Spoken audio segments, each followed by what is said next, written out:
9 March এই সরকার পথ চলা শুরু করেছে।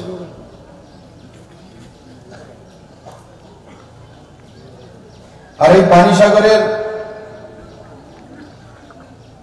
যে এসডিএম অফিস, সেটা 2016 সালে পথ চলা শুরু করেছিল। 16, 17, 18, 19, 20, 21, 22 গিয়ে আজকে ইনোগ্রেশন। কত বছর লাগলো? 6 বছর। কেন লাগলো? আমাদের কেন? আমি পানিসাগর বাসীর সামনে তুলে ধরবো, এই সরকারও কাজ করে, পুরনো সরকারও কাজ করেছে। মাঝে মাঝে আজকের যিনি বিরোধী দলনেতা, 20 বছরের ক্রমাগত মুখ্যমন্ত্রী, যদি প্রধানমন্ত্রী বলে এই সরকার ভালো কাজ করছে, ইনফ্রাস্ট্রাকচার হচ্ছে, তো ওনার খারাপ লাগে, বলে কি বলছে, সব তো আমি না করে গিয়েছি। আপনি শুরু করেছেন, আমি মানা করি না। 2016-তে শুরু করেছেন, তো 6 বছর লাগলো কেন? 16 থেকে আমি ছিলাম, 17 থেকে আমি ছিলাম। আপনি 2 বছরে একটা হসপিটাল কমপ্লিট করতে পারলেন না।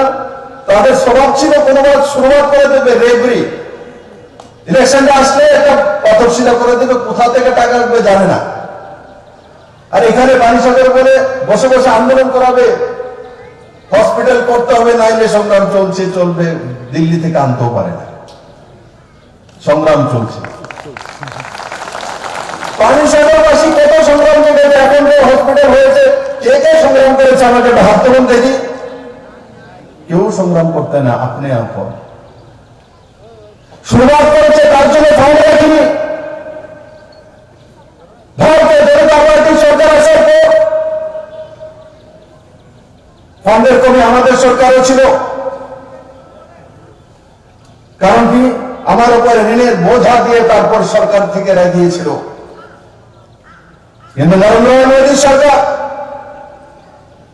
যে রাস্তা বানাতে জানে,